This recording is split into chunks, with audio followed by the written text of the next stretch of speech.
At AQA, we work with the UK's largest teacher network to shape the future of assessment. With teachers for students, we ask questions today that matter tomorrow. Get a head start on your fresh start with Bloomsbury Education. With 30% off all our books till the end of September, this back-to-school sale is your chance to stock up on CPD titles, classroom resource banks, lesson ideas, and practical solutions to every teacher's pain points. Browse titles on sale from the Like a Ninja series, The Week Junior, and Let's Talk Picture Books. Perfect for the new school year.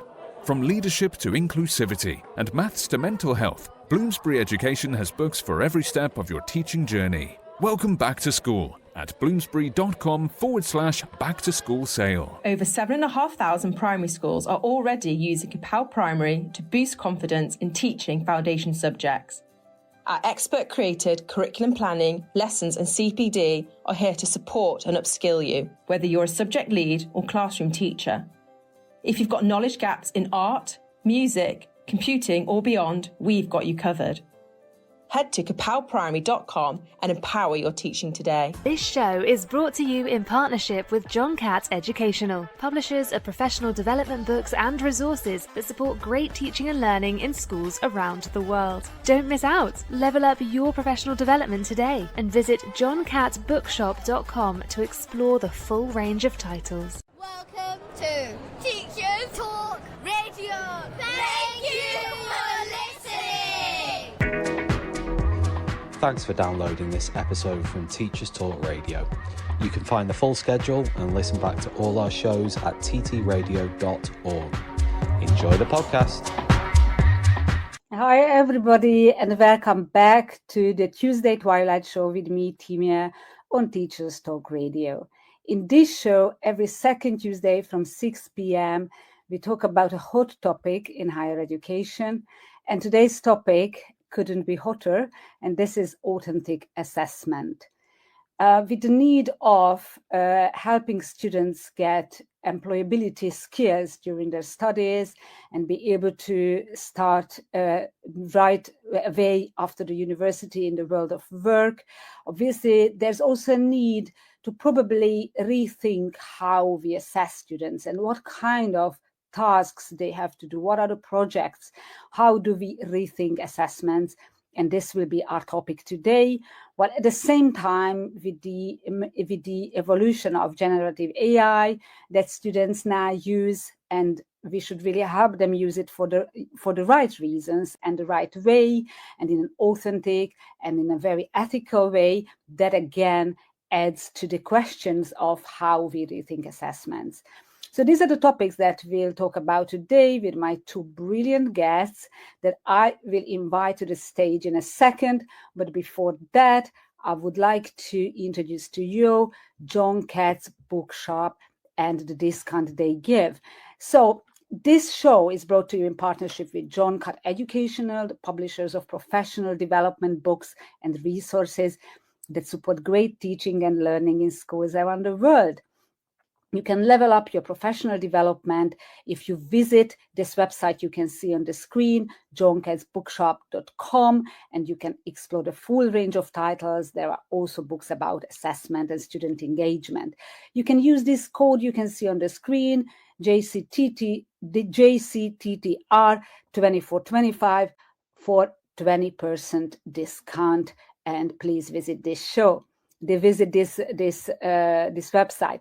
And now I would like to invite to the stage my two fantastic guests, Dr. Kevin Campbell-Karn. Hi, Kevin. Thank you for coming to the show. Hello. Hi, Timea. And Kevin is an associate professor at Buckinghamshire University and delivers talks all over the UK and the world on AI assessments and many other topics. I was very lucky to be at one of his talks, and I still remember many golden nuggets that he shared there. So I'm very, very happy to have you here, Kevin, today. And my other fantastic guest today is Dr. Tom Ritchie. Hello, Tom. Thank you very much for being here with us. And Tom is the Director of Student Engagement at University of Warwick. and also a US UK Fulbright scholar. And we could obviously talk about many topics, but today I invited Tom to talk about authentic assessments. Thank you everybody who joined us live on any of our social channels, and please join the conversation. So please comment, ask questions, or share your opinion, share your ideas. We're absolutely here to make it a conversation and not just a presentation. Okay, so I'd like to start with probably defining or talking a bit about what authentic assessment is. Where does it start? What are the assessments where we can say they are authentic? And you can bring examples of authentic and non-authentic assessments, but let's just start a little bit probably with a kind of, it doesn't have to be a clear definition, but just talking through what both of you think about this. I don't know, Kevin, if or any of you, and then please just go on. You don't have to wait for me to ask you. Yeah, I think for me, it really starts back with when I was a student, and in my studies, I had a variety of assessments, as many students do, and the assessment that really stood out for me and what I was studying was sports therapy at the time, and it was a very practically based course, but we had a variety of assessments. It could be exam based, it could be coursework.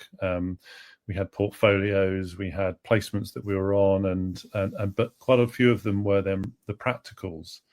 And I seemed to excel much more in the doing and showing and explaining, and being able to take information and apply it to the setting and to a patient, versus going into a scenario and someone saying, can you recall this list of contraindications to that treatment that you've got to do? And I'd think, how am I going to remember this pattern of what I've got to relay and be able to say back to someone? So for me, it always comes back from what I've experienced, and it therefore comes back to the validity really around what we're assessing the students for, and how that relates directly to what they want to do in the future as to why they're studying that course. So being able to understand what are they trying to learn, what are the outcomes that they want to achieve from that, and how will that best be applied in their future practice.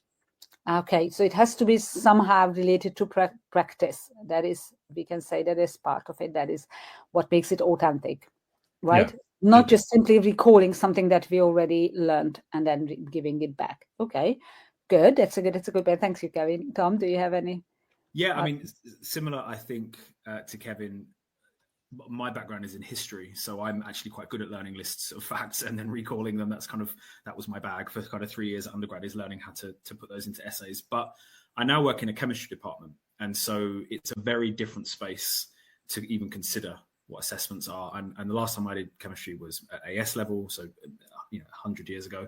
And so I'm not there. I don't understand always why we assess the way we do in the department. And actually, I'm in a very lucky position to be able to ask why. Why do we do it this way? Why do we assess 100% exams in so many modules when actually we know that for many of our students, that may not work? And I think COVID itself was a really interesting example, because we had lots of students.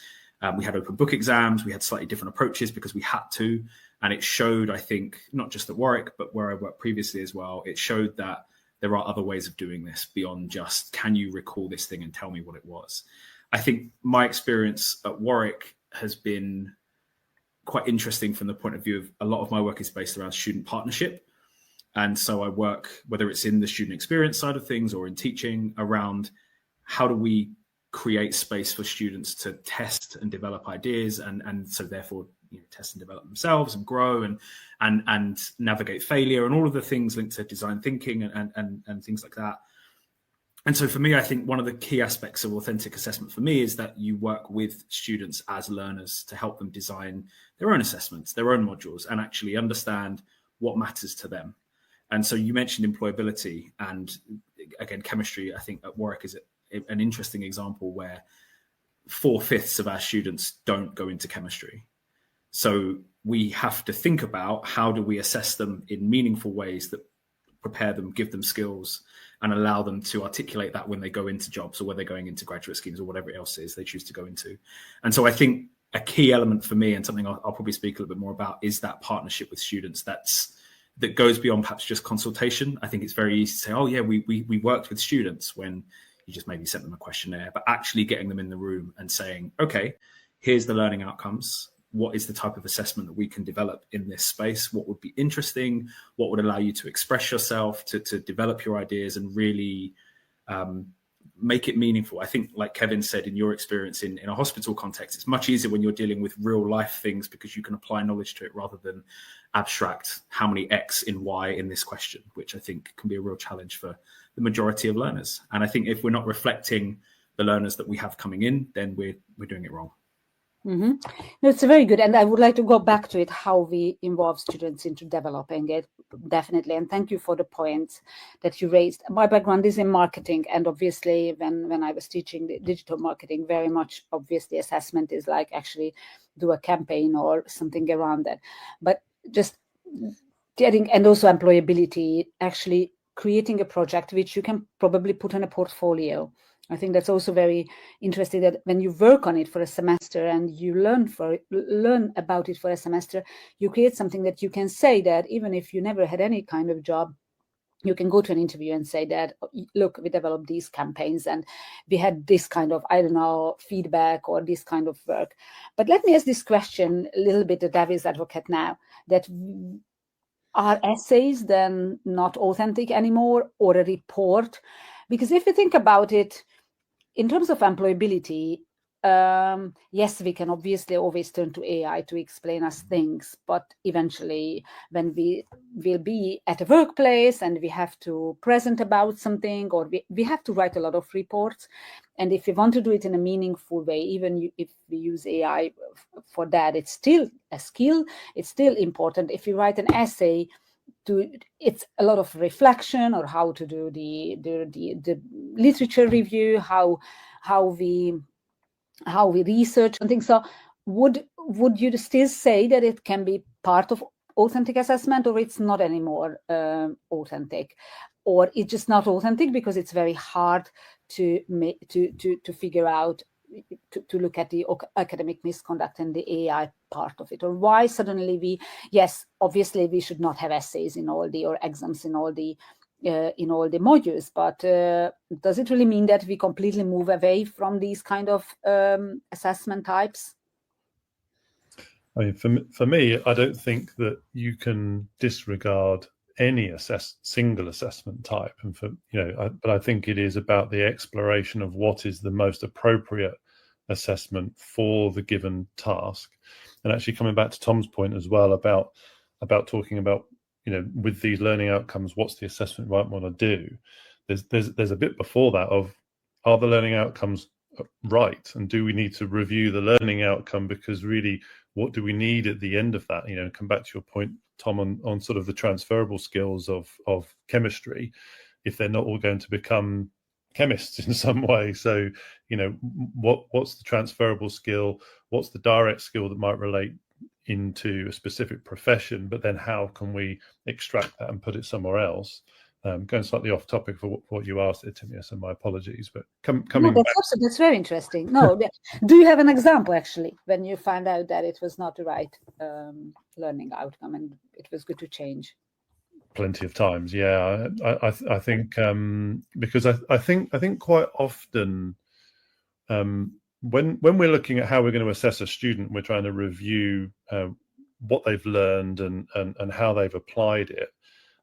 We can sometimes get lost in our own nuance of what our learning outcomes were, and we may have inherited a module, or we may have inherited a course even. Someone comes in and they get, this is the module, this is the course they want to do, or they may be asked to redesign it. But there's two things. There's a nervousness to redesign something that they perceive might already be working quite well. So it's a challenge to make something new and say, no, I'm going to start again. I'm going to kind of etch a sketch, reset and design something fresh.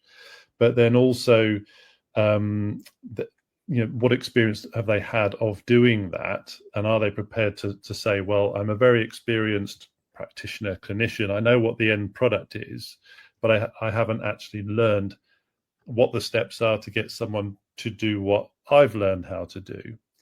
And then there's also the point around, well, if I learned it that way and I was tested that way, everyone else should be tested that way, which is kind of that traditionalist method, which I think is quite rightly being questioned a lot with this kind of authentic assessment discussion of saying, well, I had exams, so why can't you?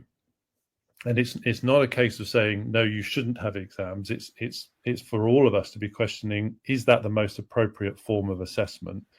And if it is deemed the most appropriate form of assessment, it might be one of an appropriate form of assessment. And so, for you, Tom, if there are things that you need to learn that list, is that because in that given scenario, I need to be able to just recall what that list of items were and how I can then use that and apply that knowledge to a given task, a given function, a given output, whatever it is. And if that's the case, it may well be that you do need to show that you have learned those specific lists. Within my area, that would be anatomy, for example. If I don't know the anatomy, I cannot apply knowledge about how to treat something that's broken or something that needs fixing in some sort of way.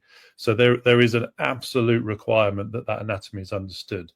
But is an exam the most appropriate way of testing that knowledge? It's something we've done a lot of, but is it the most appropriate? Or actually, could I have a box of bones and pull a bone out and hand it to someone and say, what's that? Work it out, not look at a picture in an exam hall with everyone there and then label it. Actually, let me hand it to you, and it's the same question. What's that bone? But now they can feel it, they can touch it, they can experience it, and it's three-dimensional all of a sudden. That to me has a lot more authenticity than looking at a picture, because I would hope that they're going to see real people and see their bones, not necessarily fully stripped off, but they will have access to that body and need to understand it. Or maybe they're looking at imagery, in which case, here's an image, what are the bones? So it's sort of, you're trying to then make it be more applicable in that scenario. Okay. I think I really like the point, Kevin. I think to kind of come back to what you were saying, some of the things, and again, I'm going to use the chemistry example. We have accreditation from the Royal Society for Chemistry. So there are certain things we have to teach. There are certain skills we have to teach. And I do take your point of, okay, if you have to teach them, is that the best way of doing it? And I think that's a question that we ask quite a lot, particularly in the midst of a curriculum review and trying to understand how do we do this in a more, not interesting way, but to your point of, well, I did exams and it didn't hurt me, so you should do it. I think I reflect on a lot is that, and this might be a slightly larger challenge with higher education as a space, the people who design what we learn are people that have succeeded through the system. So you get elements of survivorship bias where not all of my colleagues, but a number of them are very, very keen to get more PhD students. And whilst they want to teach and be excellent teachers, I know deep down that may be at the core. And so the skills that they're teaching are to create more versions of themselves, which is fine. A funnel of what they want. Exactly. Yeah. And as a result, I think that's fine, but we have to be aware of the 4 in 5 who don't go into chemistry in that context. And that can be a real challenge. I think, Timea, on your question about essays, just to pick on that as an example, as someone who's, again, written quite a few essays in my life at different points, I think, and this came from a conversation I had the other day with a colleague from Stirling University, I think there are some types of essays that if we start to think about the potentials and risks of AI are becoming less perhaps useful as a way of measuring student knowledge, student skills, student application. So if I think about a compare and contrast essay, it used to be that I would go and sit in the library for a few weeks, read lots of different books, synthesize ideas, try to understand arguments, counter arguments, and come back and forth.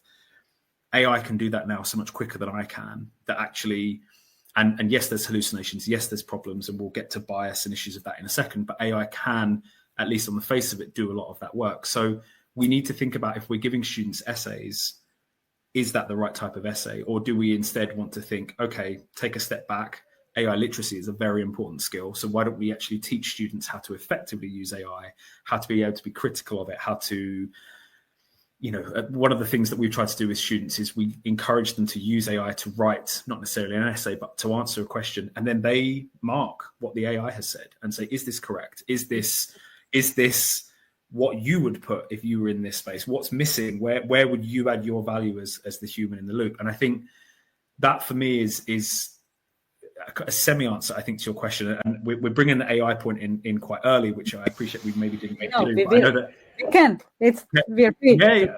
And Kevin, I know obviously you've done similar work around AI and assessment, so it'd be interesting to hear your thoughts. But this, how we frame perhaps essays as the purpose of this question in how we're using AI and how we're effectively teaching students to use that, I think is perhaps a bigger thing to consider. Yeah, absolutely. I love this approach because actually we have to write, and we know from recruiters, we know from the industry hiring managers that candidates cannot write a report, cannot write a cover letter, or just send in a cover letter which is too general and you see it's AI because they didn't even reflect. The cover letter is a reflection of what you've achieved and what you want to achieve. And yes, you can ask AI to give you some tips on it, but actually you have to do the reflection, even if you later on get proofreading from the AI. And I think this is a fantastic way of, okay, let's get something that is written or an essay, but then show how you actually reflected on it. What was your critical thinking on going back? Because this is exactly how we should use AI, how we use AI. Otherwise, it's going to be a bunch of what we can see today. As if you're a hiring manager, you will see that it has become even worse with these cover letters and CVs and any type of written. This is what people at companies are doing now with these reports are all generate. There's a joke around it that you ask AI to generate a report, send it to someone who will ask it to summarize it, and then it becomes all just one, general thing. So I really, really agree with that completely. Removing essay or any kind of written thing is, as much as I'm really in favor of the practitioner aspect, as you can imagine, and it's probably not the right thing to do. But and we'll give it to Kevin. I know that he has a lot to say about it as well. But I also like your point, and I just don't want to miss this thought, Tom, the excitement. Then assessment should be exciting. And I love it when the whole semester, everybody is excited to work. And it's not like, oh my God, no, what is it? I'm scared. It's boring. Not again, but it's something that I love coming back to and having that experience of working on something which is exciting and having that feeling of achievement when just by doing it, not even having a mark on it. Because this is what keeps us going in life, not only the achievements and feedback, but also what we've done and accomplished. And an exciting assessment can just do that. And you will not have the feeling of achievement if it was done purely by AI, because then you didn't do it. So it takes away such an important thing in life from you, that feeling of accomplishment, that I've done it. It was so hard, but I did it. And I think that is what a good assessment does, right? That's probably a very important part of it. And I think, just to jump in, Kevin, before we start talking about AI, I think, Timea, on that point, I'm with you on the excitement. And I think universities and the way that students are approaching university through absolutely no fault of their own is so instrumental now compared to even 10, 15, 20 years ago when I went to university. And I completely get why. You're paying so much money, you want to get a first. You can't afford to fail, for want of a better term. And so I have lots of questions from students of, how do I get a first? It's not, how do I understand this better? It's, how do I get a first? And I completely get where that comes from. And so I think if you can shape assessments into something that people want to do rather than loathe, and also make it meaningful, make it part of what you're learning, what you're teaching. And so it's not, you're going to learn something for 5 weeks or 10 weeks, and then completely separately, we're going to throw something at you at the end that isn't perhaps linked to that. You almost want to integrate the assessment throughout. And some of the ways that I teach, and I can talk more about it a little bit later on, is we try to almost set up the skills that students are going to need in the final assessment throughout the module, whether it's in weekly reflections or weekly tasks. And so it's not the first time they've come to it. And by doing it that way, when students maybe week to week are like, what's the point of this? Why am I doing this? Why have you asked me to use AI in this way? But then when they get to the end, it all crystallizes. And I think people then realize, okay, everything we've been learning now makes sense. And we can now apply it, which, again, if we come back to what is meaningful assessment to you, mine is, can you apply what you've learned in a meaningful way? But they can apply it in a concrete, non-abstract, useful way. I think that for me is key to, if I look at all my modules I teach, that an element of that I hope is in all of them for students, that they get to the end and go, oh, that was actually quite interesting, and I've got something I can take away from it, rather than thank God that's done, I can forget that now and move on to the That's the worst. Yeah. So Kevin, please. Also, we mentioned AI in an essay, or anything you'd like to add to it. I'm just putting our notes where I would like to come back to later so that we don't forget. So yeah, I think just sort of listening to those points, it sort of fits really neatly with a piece that I'm working on with Associate Professor Lynn Gribble in Australia, where we're really looking at the idea of, and it's kind of encompassing of AI and assessments and higher education. But I think it really fits in with all of the points you've just been discussing there, and it's around confidence. So if you have say it's writing a report, which let's make the transference between a report is like an essay. So we teach about essays, we assess in essays because in a given situation scenario of your workplace, you may be required, and it's quite likely you will be required to write a report or report on something at some stage. Why do people turn to AI to write that report for them? And to me, there's two clear indicators. One is they want a shortcut. We're humans. All humans want a shortcut. I've said this quite a few times. I take my son to school in the morning. I get to school. I say goodbye to him. He shuts the door. And then I get my phone out. And I'm there for 20 more seconds outside the school because I check the route from school to work, because I want to know which way is going to be the quickest for me that morning, because sometimes there's road work, sometimes there's traffic, sometimes there's been an accident or whatever it is, and I'll go the quickest way because that's easier for me. And that's what all of these systems, tools, everything that we're using are for, is to make our lives easier, and because we want a shortcut, and AI can offer that shortcut. And the sort of it's both a worry, but also I can understand it. Is that without confidence in doing something, you're going to go for the shortcut in a situation where you probably shouldn't. Like, could you answer this essay question for me? Because I'm not confident in what I've learned and that I can apply what I've learned in the way that Tom wants, or that Kevin wants, or that Timea wants, to be able to assess that I've achieved what I want to achieve. Coming to your point, Tom, around how do I pass the assessment, not how do I engage most of all to be able to be the best, whatever it is, practitioner or chemist or whatever in a given situation. And so a lot of what we need to be reflecting on in that is both through that authenticity of our assessment and also the authenticity of our teaching and learning activities, is how to give them the confidence. And we are in a world where people are likely to say, I'm not confident or comfortable doing that, and I want an alternative. And sometimes it's tough and it is hard, and it's how we can enable someone to get that confidence back, to say, as I can do that, whatever it is. But again, it's back on us as academics to look at, so how can we explore that in a way that builds? And Tom, your point there around building those, if it's a reflection piece that they've got to do as part of their assessment, make them reflect all of the time. Build their confidence in reflective activities throughout their whole process, because that's what keys them in. And why not be working on the actual assessment during some of those sessions, so they can be gaining feedback and feeling more confident in what they've done, how they've done it, and that therefore I'm on the right track. That's why they want to, could you have a look at my draft? Why do they want that? I want to feel confident that I'm going down the right path. I know it needs to be my work, but I just want confirmation from you that I'm in the right, in going in the right direction, and that this is going to help me. And with AI, of course, they can ask it anything. And there's a non-judgmental thing on the other side of that, rather than a human that they might feel less confident to come and ask that question of. And of course, that then can lead to the question of, well, okay, well, do it for me then, because I don't have the confidence to do it myself. And that's where we can get into crossing that line around academic integrity.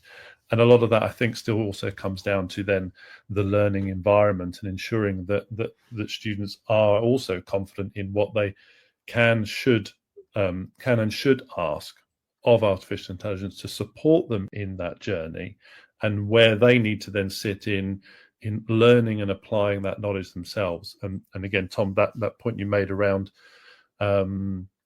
assessing the output that AI has generated is, that's like rule 101, isn't it? Can you analyze the quality of an output that has come from AI?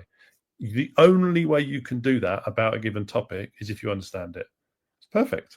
It's the perfect way of using it. Get it to give it to you. Tell me if it's right. That's what a fantastic way of learning. And all of a sudden you go, doesn't that be a useful way of assessing potentially? Yeah, and I think the point about confidence as well, Kevin, I really like. I was nodding and I was scribbling away as you were talking. And confidence in assessment, I think, for me at least, means we have to perhaps not talk about authentic assessments, but talk about authentic curriculum, and actually thinking about how do we not treat students as brains in jars? How do we treat them as whole people with hopes, dreams, expectations, part-time jobs for 60 limitations or whatever it is, right? And as people who are scared and are trying their best. And I think for me, the way I've tried to do that is really, I've trained as a professional coach so that I can actually coach my students, and that's built into the curriculum. So students, whenever they want on modules, can just book a 15-minute catch up with me for really simple coaching tools, just to be like, not why are you doing this, but like, how can I, it's the grow model essentially, but how can we give you confidence here? How do we give you the will to take action and not feel like you are stuck because you're 6 weeks into a degree that you perhaps weren't sure about? And how can we help you get past that initial stumbling block or the lack of confidence? And I think I mentioned about student partnership earlier. So for a year one module that I teach, wanting to have that authenticity in the design of the module and the curriculum, we didn't just speak to our students. We actually spoke to secondary school teachers and college teachers and said, okay, where are they when they leave you? And then we reflected, where do we need them to be at the end of year one? And then we're going to design basically a skills module that bridges that gap. So we'll do it with the students in year 2, year 3 who say, do you know what, we wish we'd learn more of this. We'll do it with the people who are teaching the students up to the point they come to us and say, where are they? Where is their confidence? Where's their skill set? And there was an authenticity in that we can actually say, we're not just teaching you these skills because we think it's important, but people who've sat in your chairs before have told us, and the people that taught you have told us that these are important. I think there's sometimes an emphasis that we firewall academic components of a degree away from everything else. So extracurricular is over there, pastoral is over there, academic is the one. And I struggle with that because I think my role is designed to sit in that third space between academic, professional services, student experience, all of that. And so I'm always really keen to try to integrate the curriculum to make it, again, authentic. So when we're talking about different, so the example I'll give is when we talk about different skills in a module or things we're learning, I'm very conscious that I'm one person who they might be listening to in a lecture or in a seminar or whatever else. And so every module I teach, I try to have content from industry. And so have people from outside. So if I'm going to talk, let's say, about project management to our year one students, when we're trying to teach them about, okay, you need to think about how they've never been taught it before. So we're going to teach you how to do it and not just assume you can. I'll tell them about it. I'll tell them about Agile and about Waterfall. Great. They can learn that. They can think about, how do I apply this in the group project that we're working on? But then in that week as well, I also have someone who comes from Google and talks about it from their context and says, okay, this is why project management matters for us in industry. When we do public speaking, I have someone from the European Union who trains politicians to speak publicly to come and say, this is why it's important. And the hope is with that, and then get students to reflect on those conversations as well. So it's not just passively listening. They have to reflect and go, what did you learn? What surprised you? How has it changed your mind? What would you share with others now from what you've heard? And the point of all of that is it increases that level of authenticity again. So it's not just we're teaching you skills for the sake of it. It's here's the skills, here's the real world application. Now reflect on what you think of this. And your point about get them to do reflection each week before you then ask them to reflect at the end is exactly what we try to do, particularly with reflection, because scientists don't love to reflect, is my experience of the last couple of years. They really push back against it compared to people in humanities. And I think that for me is a really I realize we stepped slightly away from assessment, but that authentic curriculum piece is really important, because if I love that expression, authentic curriculum. Because I think if students don't, I mean, I don't want to get too much onto the belonging side of things as well, but no, you can, please. But if students don't have that confidence, if they don't feel like they belong, if they don't feel like they matter in the curriculum, then what's the point? You know, we spoke about being instrumental. If we want students to stop that, we have to give them more than just come and get your degree, come and get it first because you need to get it for your job. I think if I think about the assessments itself, to kind of bring it back to what we're talking about, the way I work on it with a colleague in the AI module we teach is we challenge students with wicked problems. We actually give them problems that they can't fix by using AI. So, like what? What is an example? Oh, I mean, how do you fix global warming? You know, throw that problem at them in week one. Yeah, I cannot fix that. I thought it could. You know what I mean? Like, it's one of the bigger causes. But we will ask them these questions, these wicked problems that don't have a single solution, and it encourages them to have to think beyond just being a chemist or just being a computer scientist, and actually think, well, here's what my discipline allows me to bring, but I have to work with others. I have to be able to see, you know, I have to understand how a historian thinks about moral panics in relation to technology, to understand if I'm going to create a future that resolves this problem, that resolves this wicked problem, how can I bring all these different viewpoints in? And that, I think that interdisciplinarity for me is what leads to, through the assessments we do, really interesting synthesis of ideas. So to give a practical example, and I'm going to give a shout out to my colleague, Dr. Jenny Mills, who is my co-lead on this module. We get them to do a policy brief partway through the module.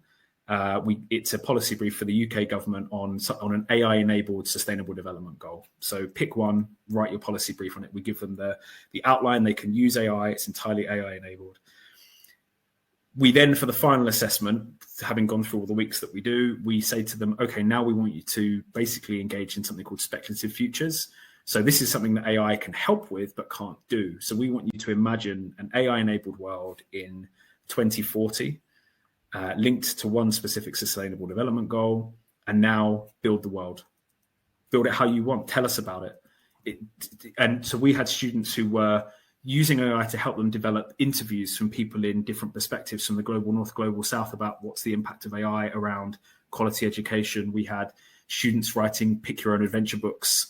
So a student from computer science who had never written an essay before wrote some sort of 30, 40,000 word pick your own adventure book. It was incredible. And it was, I hope, because we were saying to them, do something that you're interested in and synthesize all these ideas. And there's such a fear, I think, sometimes around, and I realize I'm jumping around a bit, but there's such a fear, I think, sometimes around using AI. And there's a project I'm working on with colleagues at Monash University, clearly a link with Australians who we work with there, Kevin, where we're using custom GPTs in chemistry, and we're designing them to help students learn new skills. And the one that we've been working on is around Viva presentations, to help students develop their skill set, because we don't have resource to sit with every single student and practice Vivas. So they can do it with an AI chatbot that we've built. And we saw through using that, and colleagues at Monash found that something like 95% of students on the module used it. 85% of the 90% found it really useful. But what it meant was actually they could lift the assessment criteria, because actually the lower skills were now being done much more quickly, and students had them. So students were they're actually doing better, but they could lift the grade boundaries, because they were seeing that AI enablement in this space was helping students test, build confidence, be able to come at things from a slightly different way. So I realize there's lots of points in there, and I apologize because it was probably a bit of a word salad. No, don't apologize. Amazing thought. Thank you. It's trying to just, think about these things in a more authentic way, from curriculum to assessment to how we're actually trying to get students to use AI beyond just going on ChatGPT and typing in, can you write this essay for me? And I think we underdo that. So, Yeah, no, thank you for absolutely jumping around. And I will come back to you, Kevin. Just before that, I would like to draw everybody's attention to our newsletter, Teacher Talks Radio newsletter, which you can sign up on the ttradio.org/newsletter. It is sent to 15,000 educators every week, and you get a curated selection of 4 standout shows into your mailbox. And we also have a comment or a question from the audience, and we will come to it. It's from Inka, but Tom mentioned so many great points that on one point, I'd like to ask Kevin, because one thing that I remember from that talk that you delivered was exactly about this, that assessment should not only be about the outcome and only test about what students learn, but how they learned and actually see it. And that was, I think, a very good point from your talk. If you could elaborate on that, and then I will come to you, Inka, with the question that you put into the comment section. Yeah, absolutely. Yeah, it's been a real passion of mine, and AI has kind of really brought it to the forefront, because if we take the essay, I know we've sort of badgered quite a lot around the essay, but it applies to most assessments really as well. An exam even especially, and if we take a module, it might be a 10-week, 12-week, 15-week, even 30-week module. We have this linear approach of, right, where you start the module, we explain what we're doing, and then we will go through this process, and we will start here and we will end over here, and in that journey you'll learn, and then at the end we will ask you either a series of questions, which might be your exam style, or you're going to submit your coursework because you've achieved your learning, and that thing at the end, that product that you've produced at the end, is our verification that you have learned what it was we wanted you to learn, and that's then our learning outcomes. And the point that I made in that talk, and I've kind of referred to it several times in a few different talks that I've given, is that if we only assess that end point, we're missing the richness that happened in between. And I think it will link in quite nicely to one of the points that Inka's made there around about being able to a safe place to experiment and fail. And where else do we learn best than if we're failing? And so the point that I was posing, or the question that I was posing within that talk, was, what if we could assess the process of learning, not just the product at the end? I'm not suggesting we don't have a product that is the final kind of incarnation of the combination of all of that learning. But if we could assess the process of learning as they get from the very beginning of a module through to the end, and that's kind of why we have a modular system as well now, is because we're trying to take some data points in the journey of the beginning of the degree to the end of the degree. But I was kind of, I kind of asked the question a little bit more about, could we not assess that process of learning, of that journey of delivery throughout the module? And if it's something that is including, if we're including, excuse me, something like artificial intelligence, then how they build. I think the talk was especially focused around academic integrity and the concerns of AI within that space, because you get this product at the end, and that could have been produced by a GPT, and so we're going to go in worrying that it is, and looking for what are the markers that we might be trying to find, or is something telling us that it likely came from there, instead of concerning ourselves with the learning process and wanting to then assess that the process of learning. If we were able to assess how the student interacted with the different parts of learning as they built it, and if they were using artificial intelligence, for example, and could show their process and show their working throughout, wouldn't that be a great way to be able to give them a richness of marks and awards? Much like, and the easiest way of kind of seeing it is in a maths question.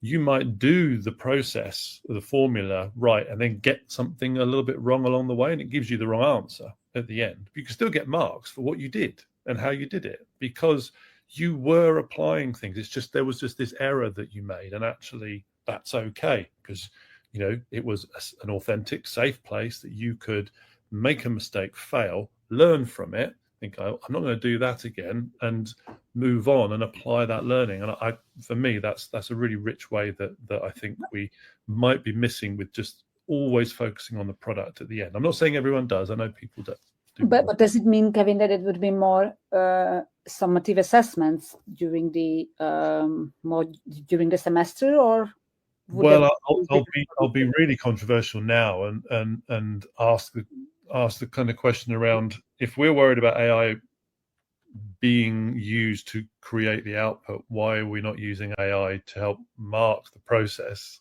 or mark that end product? And we could concern ourselves much more with how they learn during, not the product at the end. There's a couple of working groups that I've been in to try to look at that, and I know there's some work going on with JISC, I think, at the moment, with 3 different pilots that they're running to look at that type of AI centered assessment process to free up the academic time.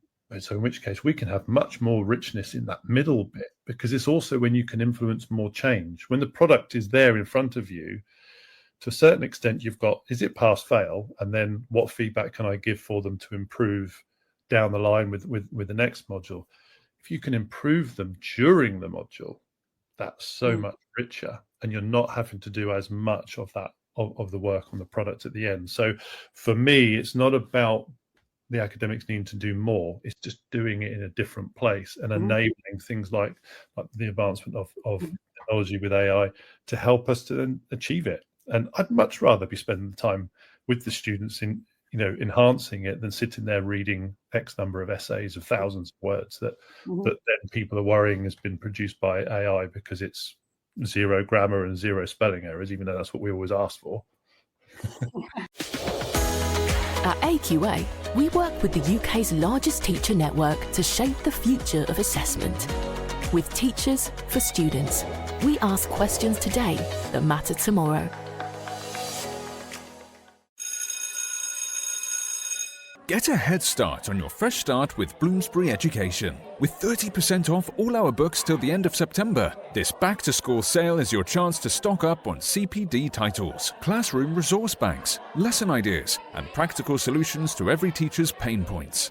Browse titles on sale from the Like a Ninja series, The Week Junior, and Let's Talk picture books. Perfect for the new school year. From leadership to inclusivity and maths to mental health, Bloomsbury Education has books for every step of your teaching journey. Welcome back to school at bloomsbury.com/back-to-school sale. Over 7,500 primary schools are already using Capel Primary to boost confidence in teaching foundation subjects.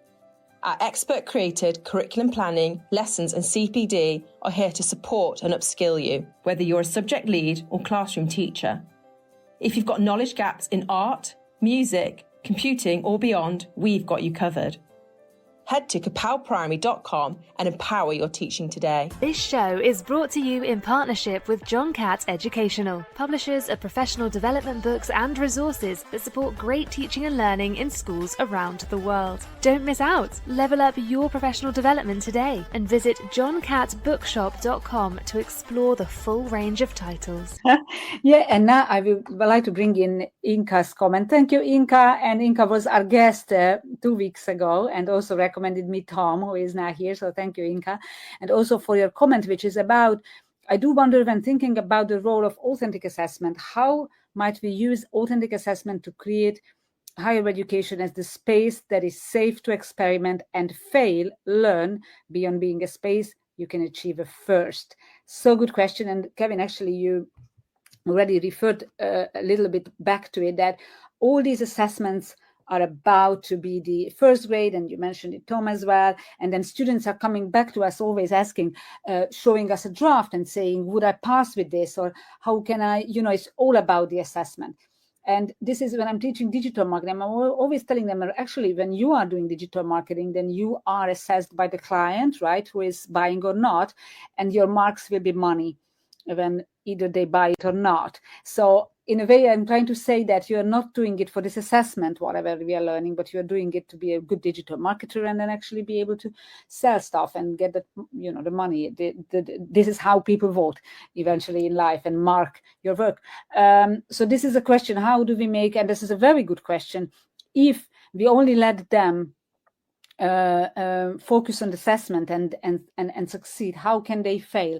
And Kevin gave some very good examples of it, to let them fail during the process. But is there anything else we can do with it if it's all about like getting the first? And then I open it up to any of you to answer, Inka. Yeah, I think, Kevin, you touched on loads of really interesting points, and I wrote down grade optimization versus learning optimization. And I think we're very much focused on the way we design things, even unintentionally, is to optimize grades because league tables, because of all the things that we know measure us. And so it's a slightly perverse system where we're judged on the grades our students get, but we don't necessarily want them to get certain grades. We want them to learn and learn in certain ways. And so it ends up leading to this tension, I think, sometimes where we bring students in, we welcome them, we say, you're here to take risks for 3 years to expand your mind, but don't go too far and don't go too fast. You have to do exactly what we say to get the first that you want, that you feel like you're paying for. And so I think, I don't know if there is an answer to the question other than a complete rethink about how we do higher education, which we're not here to do right now. I think we can still we can try. We can still try. Some of the ways that, and Kevin, when you were talking again, some of the ways we try to do it in some of the modules that I teach on and others teach on, we have a group work module in year 1, and part of the assessment is the group assessing themselves. So their final poster has 50% the academic research that they've gone away and done, using kind of campus as a living lab and all of making it real and linked to SDGs and everything else. And the other 50% is them reflecting as a team. How did it go? What went well? What went badly? What would we change? And it's not perfect, but it gets them to be constantly thinking about, are we doing this the right way? And it again, not always perfectly, but it helps students avoid it's group work, I'll let one person do it, because they realize that actually they have to all be involved, particularly because there's a peer review at the end where they score each other and that affects their grades. And so there are ways of doing it, I think. I realize it doesn't answer Inka's question entirely, but putting those spaces in where students have to, Kevin, as you said, not just get the answer at the end, but reflect how they got there. And I really like the analogy you used around maths. You get points for your working out, even if you get the answer wrong. I'm like, we should be focusing on that. That should be the way we teach people. The challenge, I think, that comes with that, again, I agree with you on your point about AI. That's a really timely process to do. Doing weekly assessments on student reflections, if you've got 150 different students, is a lot. I say that from experience, is a lot. But actually, and I'm not necessarily advocating AI to do marking, but if that can take some of the pressure off of other admin roles and other things we have to do, so it means I can be in the classroom more and I can be with students more and do more coaching and do more thinking, actually have that time in the middle of the module when module feedback from students says, could we change this and focus there? We try, but I think sometimes we lack in the middle of term. If I said to you, November the 6th, halfway through that first term, it's very, very difficult to change course if your students are saying, could we actually go here instead? Because we don't have the time. We're teaching on 2 other modules and we've got a review and we've got other things you have to do. So I think my answer to the question would be we need to rethink how we do HE, but failing that, we need to try to think about how can we free up as much time as possible for academic staff and actually professional services staff, because they're a big part of this as well, particularly around that wider student experience. So when we're teaching them about this is how you engage with research and create research posters, how do we also then at the same time show them the opportunities to go and apply that outside the module as well? So they're not just doing it in that module for 10 weeks and then forgetting about it.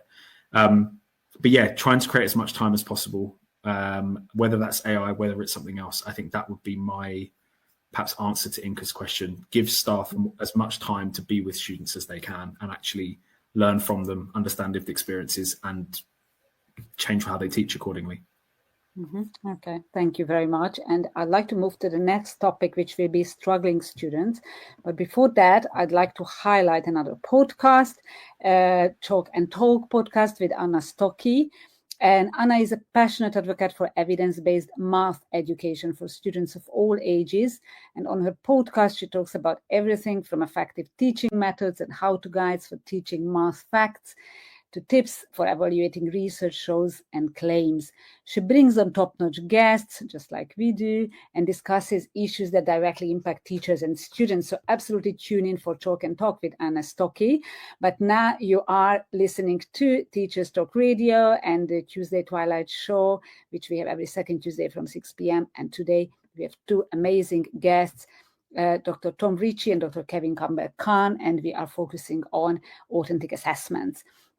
And we thank you so much for sharing so many golden nuggets. And I'd like to now move to another topic that we really have to talk about when it's about assessments, and honestly, when we talk about anything, and the students who are struggling or have some barriers. They started the semester late or didn't attend or have any other issues like work or family.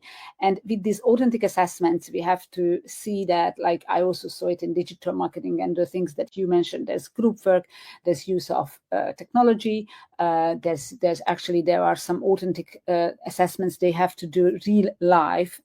What do we do with those who couldn't proceed that fast with the others, who had to miss some lessons? So are there any mechanism because with an essay it was always easier, to be fair, to catch up. How do we help them catch up, especially group work, when it can really have an impact on the whole group work? But even if it's individual, we all know that when there's technology, when there's a software, when we involve, like if it's a live brief and we involve the company they have to work together with, it's always harder for someone to catch up as compared to an essay. So do we have any mechanism to help that? I think I'm probably going to refer back to my comment and also to Tom's. So when you are behind on something, again, there's that lack of confidence. You're in that position of, oh no, they're already further down the road than I am, and I'm now in a position of disadvantage. For some people, that can be the biggest driver of all. Someone like Michael Jordan. I mean, he used to make up stories about other players, pretending that they'd offended him so that he would have to go and beat them. I think that's quite a rare beast that feels that way. A lot of other people will feel, oh no, they're ahead of me. They've already got their advantage. I'm destined to fail, and that kind of negativity speech is then all encompassing. So for me, it comes back to Tom's point there, to help enhance that level of confidence, because I do think it's confidence that they need to enable themselves to move forward, is coaching, and that if they've had that behind point, and as I said earlier on, we're humans and we always want the shortcut. We always want to get from A to B as quickly as possible. They are still going to have to put the time in. This module has 20 credit module, it's got 200 learning hours, and if you've missed 30 hours of learning because of the X number of weeks that you've not been able to engage with lectures, seminars, tutorials, online, VLE, all sorts of things, then there's no substitute for that time. But what we do need to do is ensure that they are not in a position of, well, I've already failed then, haven't I? Because that's only going to go one way. Those who say I can and those who say I can't are both usually right. So how can you flip them from having that negative position to having a positive one? And they are going to look to us as the academics as being the kind of the kind of the roots that can help them grow in the space that they need to grow in. And so having that accessibility and that time where we can give them those pointers and give them some of those sort of positive coaching practices that enables them to move forwards and then reinforce and see, actually, I am making progress now. I might have started behind, but now, the little nuggets where you say, right, well, go and find out about that company then, and go and find, what's their USP, and what's the one fundamental that they need from that project, so that they've got something. Right now you've got your hook. Now keep going and keep going and keep going. That I think that's really the bit that's most important. And of course, that can become missing. Again, come back to Tom's point, if the time isn't there, if the time isn't available for the academic staff, the support services, even right through to registry colleagues or whoever who may need to support each of those steps because they enrolled late, or as you say, they had that that family issue and they need to do XYZ process. How do I do that? I don't know. And again, it's just another barrier to their ultimate success, that the smoother we can make that transition, the quicker they can get back on the wagon and be, leading their route to success. That's kind of where I see it. It'd be interesting to see. It's also coaching. You mentioned, like both of you mentioned coaching. That's interesting then, right, Tom? Yeah, I think for me, to build on Kevin's point, it's a lot about the relational pedagogy of, if I think about my students, I'd hope, and I look at the feedback that I get given, I'm never Dr. Ritchie, I'm Tom. I'm someone that they can chat to. I try to, for all first year students, when talking to them at different points, I give, as part of the module, we bring academics in each week to talk about failing, to actually show them that academics fail as well, because I sometimes think that academics look terrifying when you're 18. If someone's called Professor whatever, I mean, Professor whatever would be terrifying, but Professor whoever, that can be nerve-wracking for students. And one of the biggest turning points I found was when I did my 15, 20 minutes on my journey to here and how failure had been part of that. And I mentioned that I went through clearing, and a bunch of people in the room looked at me in a different way than I think they'd ever looked at me before, because I was showing that vulnerability, and colleagues do as well. When colleagues show that vulnerability, I think people are much more likely to then go to them. If we do away with the academic snobbery of, I'm Dr. whoever and I sit behind my door and that's that because I'm an important researcher, fine, but you're here to teach as well. And so I think we have to really think about that relational pedagogy between staff and students, again, helping them feel like they belong and matter, and building that trust with students. Trust is a key word I think that we need to emphasize more at this point. I think as well, there's options of peer support. So if that student's feeling that, they're not the first student to feel it. So if academics can't be the examples and give the advice, I know we mentioned coaching, but can other students in later years help coach students through that? Because other people probably will have gone through it. I mentioned survivorship bias earlier. One of my biggest bugbears with things like NSS and other tools we use to measure student experience is, to complete NSS, you have to get to the end of your degree. Not all students get to the end of their degree, so we miss all the ones who don't succeed through the system, and we only count those who get through, which is a really weird way of measuring success, and then also a really difficult way to make change. Because if we only listen to the people for whom it worked, how do we know what doesn't work? And I think that's a really key thing I come to. The last thing I'll say, I realize we're close to the end in time, but I think there are alternative modules I've seen through working with kind of small and specialist institutions as well, where they offer the same content a number of times throughout the week, so that it doesn't make it a really high stakes Monday morning, 11 a.m. that if you miss that, you're done for the week. And I think particularly, it may not work in every context, but giving students that flexibility. There is still a debate around lecture capture, which I don't know why it's still happening. Lecture capture enables students to catch up. Yes, it might mean that some skip, but if it allows for others to catch up when they've had to look after a family member or go to their job, then the juice is worth the squeeze. So we need to stop talking about it. It might mean some people stay in bed. Fine, that's their choice. But if it helps people at this end, that's why it's important, I think, for me. And then the last thing I'll say on assessments generally, to kind of bring it back to the theme, is why do we have set assessments anyway? Why don't we build them in the module with the students? And again, this comes back to time, and it's a perfect world, I appreciate. But why don't we build assessments in module linked to learning outcomes with the students based around their capacity, what works, what their skill set is, what works for them, whether they're neurodiverse or not, whatever, it doesn't matter. But if we had that space and time to not just create one way, it's the example of measuring animals' abilities to climb a tree and then saying, well, fish are no good because they can't climb a tree. It's that idea of that's what assessments do a lot of the time. And I think we could, again, in an ideal world where we had more time, maybe have more space on modules to work with students to actually build assessments that are meaningful for them and that they can, do meaningfully. Mm-hmm. Thank you, Tom. And this is a nice segue to our Kevin. I will give it to you. Sorry, this will be our last topic. Till how we build those assessments involving students, involving colleagues, how we give them opportunities to choose, because this is something that also Kevin mentioned in that talk. How we give them a choice. Okay, so this will be our last topic before we wrap up. Thank you to all our listeners. There are 55 live listeners that couldn't even fit into a classroom, I think. So we're doing very well. Thank you very much. But I'd like to give one more shout out to John Katz bookshop.com, who who is bringing this show to you, all of you, in partnership with Teachers Talk Radio. John Catt Educational is publishers of professional development books and resources that support great teaching and learning and assessment. And now if you use this code JCTTR2425, then you get 20% off. And with this, I'd like to lead to this last question, just to ask it again. How do we give students more opportunities to choose from the assessment types, and actually how we involve them? I think that was a very good point.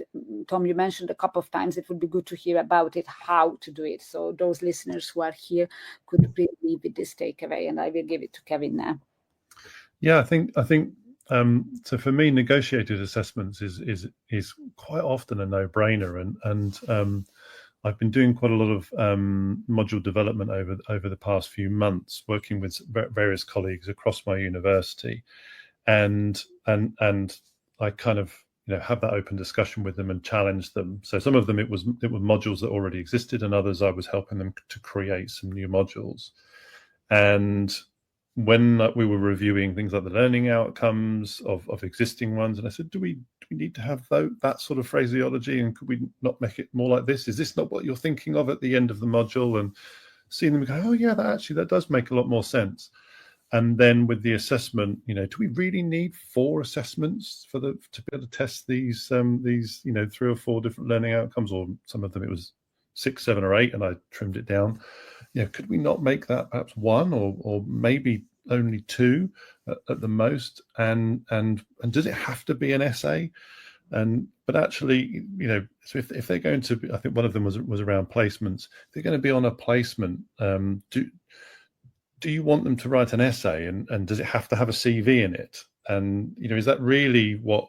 Do they go on a placement to learn about a CV, or do you actually want to see what they've learned? In which case, is it not a bit more reflective?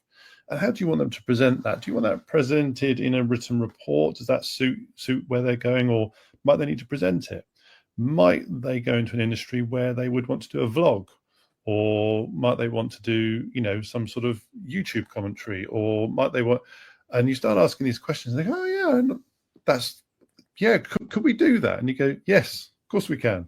Bang, negotiated assessment straight in there. And coming back to my point earlier on, it's that confidence, because they're looking at assessments and they've done these assessments before and they seem to work, and they've had positive comments from external examiners.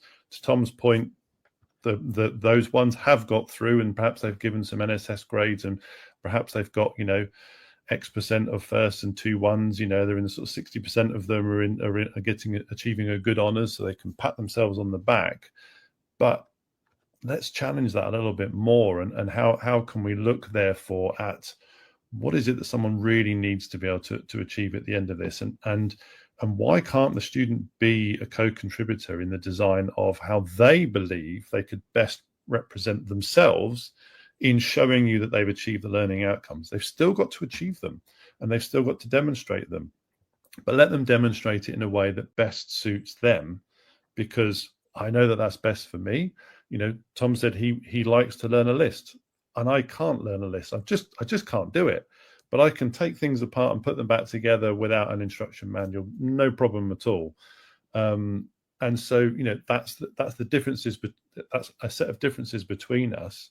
Isn't that what human beings are all about? We don't need the 50 odd people that you said here all to be assessed in exactly the same way. Let's enrich it by enabling them to show their outcomes of learning in a way that best suits them, and that therefore will best suit them in the environment that they go on to work in, because different people will go and achieve things in different spaces regardless of what their grade is. And I again I applaud you, Tom, on your point about being open and honest and how you get through. I completely agree. And when you say to a student, I failed something once before, and they go, did you? And you go, yes, and I'm teaching you that module now. Do you think I did a bad job? It's sort of, they go, oh wow, maybe they are a human being, and maybe failure is not such a bad thing, coming back to Inka's point. So for me it is, kind of, set yourselves free and gain that confidence to review and change things. And that's probably the biggest question I try to ask academic staff is, what change could you make now and they might say, it's just too late in the cycle to change the module learning outcomes or the specific module assessment as it is validated on the module spec. Okay, fine. So put that to one side and set that as a goal you want to achieve. But have you written your assessment brief? No. Okay, great. So what does the module say, and what flexibility is written in how that's been written? How can you push the boundaries of what's there to try to move towards being more authentic and more student involved, so that it isn't just, does it say that there must only be one essay question, or could they have varieties of questions or variety of scenarios? That probably isn't written into the module spec. So go beyond that and enhance your assessment brief. No, it's wonderful. Thank you. Tom?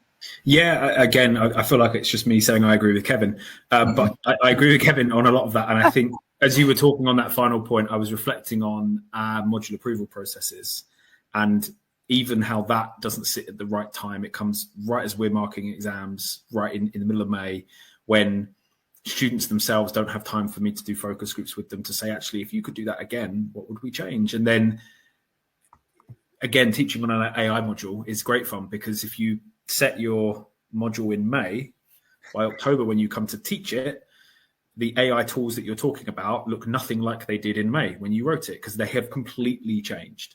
They have changed so fundamentally in what they can do, their abilities, that you end up almost having to hold students back sometimes in that. I think for me, if I think about your point about working with industry as well, the module I teach in year 3 called Innovation, the assessments are analogs of things from recruitment processes. So students have to create a 3-minute video. Well, that's an interview answer. They have to create a portfolio based on a project, which they can then take to interview. They have to do a reflection piece, and they have to do a thought leadership blog. And the idea behind all of this is it's getting them to begin to test these skill sets. And that's a very simple way of getting students perhaps to do assessments that can help prepare them for what's coming next without making it obvious, without going, this is going to help you when you finish, but actually helping them prepare for those kind of real professional contexts. I think the challenges we have are that, how do we, I think for me, well, there's a number of things. I think I really like the point about the different, do we have to, or a different way of saying that, can we think about how we do assessment briefs for students? I think if I reflect back on learning outcomes that we give students in module outlines and assessment briefs, so many that I read as someone who works in the system, I don't understand what they're saying. So I always wonder how students can understand what they're saying. What's the difference between something being excellent work and good work?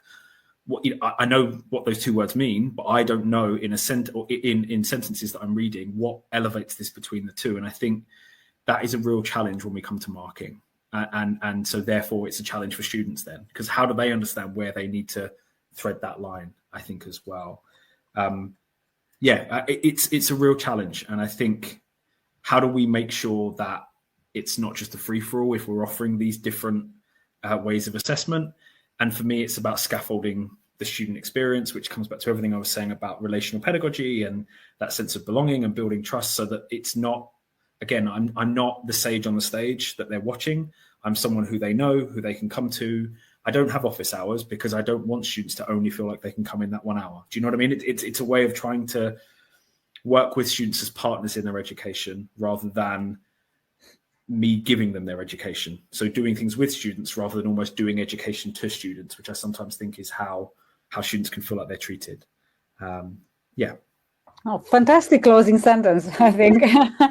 Doing education with students and not education to them, right? It's fantastic. Thank you so much to the both of you. I think we could go on and on about this subject, and hopefully we'll have a chance to talk. Thank you so much for your generosity to come on the show and sharing these amazing thoughts and insights.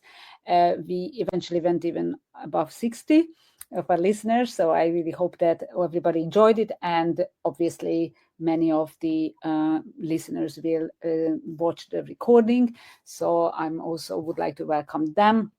So thank you so much to the two of you. And at the end of the session, I just would like to show again the website ttradio.org/newsletter, where you can subscribe to our newsletter, which is sent every week to 15,000 educators. And please also subscribe to or follow us on social media.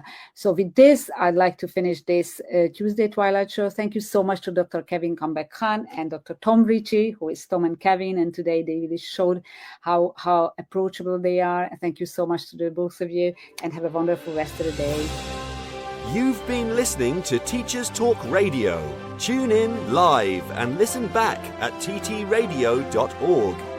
We look forward to hearing from you next time on Teachers Talk Radio.